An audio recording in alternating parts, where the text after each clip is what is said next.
So, before we learn about Kafka, let's learn how companies start. At first, it's super simple. You got a source system and you have a target system, and then you need to exchange data.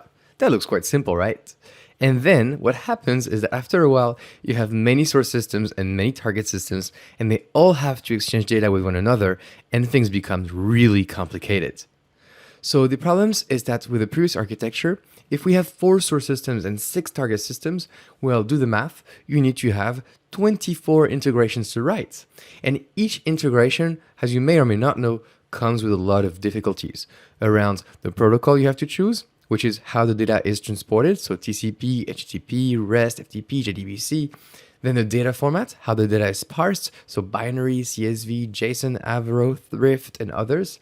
And the data schema and evolution, so how the data is shaped and how it may change in the future. Additionally, each time you integrate a source system with a target system, there will be an increased load from the connections. So how do we solve this? Well, this is where Apache Kafka comes in.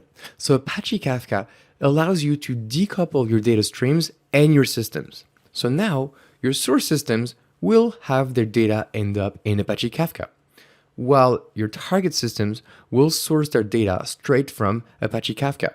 And so this decoupling is what is so good about Apache Kafka, and what it enables is really, really nice. So for example, what do we have in Kafka?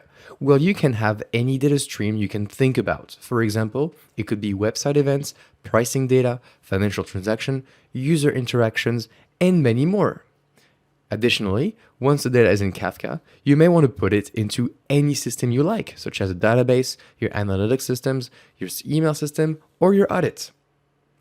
So why would we even use Apache Kafka, right? Well, it was created by LinkedIn, and it's now an open source project, mainly maintained by a private company called Confluent, but it's under the Apache stewardship. It's distributed, resilient architecture, and fault tolerant, and basically it scales. It scales horizontally. There are Kafka clusters with over 100 brokers. It can also scale, and it's proven by LinkedIn and many other companies that it can scale to millions of messages exchanged per second. That's quite a lot of scale. It is extremely high performance. The latency to exchange data from one system to another is usually less than 10 milliseconds if you have good machines. And this is what we call real time. Real time means that the latency is really, really low. Overall, don't believe me, right? You can believe 2,000 plus firms, 35% of the Fortune 500 that use Kafka, such as LinkedIn, Airbnb, Netflix, Uber, Walmart, and so many others, right? Everyone uses Kafka or is thinking about using Kafka, and you should learn Kafka, and you are at the right place. So use cases for Apache Kafka.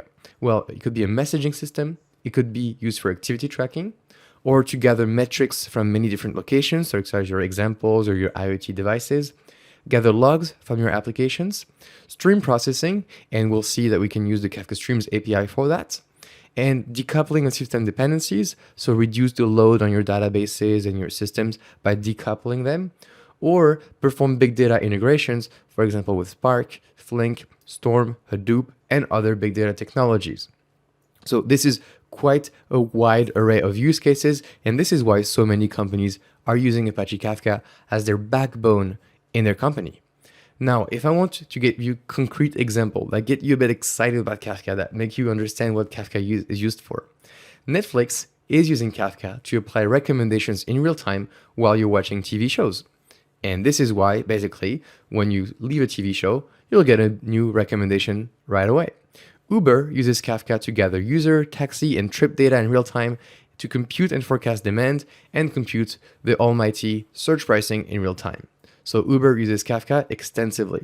LinkedIn uses Kafka to prevent spam on their platform, collect user interactions, and make better connection recommendations, all of that in real time. Basically, as you can see, all these companies are using Kafka so that they can make real-time recommendation, real-time decisions, give you real-time insights to their users. And this is why it's so good. Now remember that in this, Kafka is only used as a transportation mechanism. People need to still write their applications or web applications to make things work, but Kafka is really good at making your data move really fast at scale in your company. So that's it for a quick introduction to give you some insights about what Kafka is, how it works, and where it sits in companies and how they use them. So in the next lectures and in the entire course, you're going to accumulate so much knowledge and practice around Kafka. But I hope that in these first 5 minutes, you really understand what we're going to talk about for the rest of this course. And I hope you're excited. I will see you in the next lecture.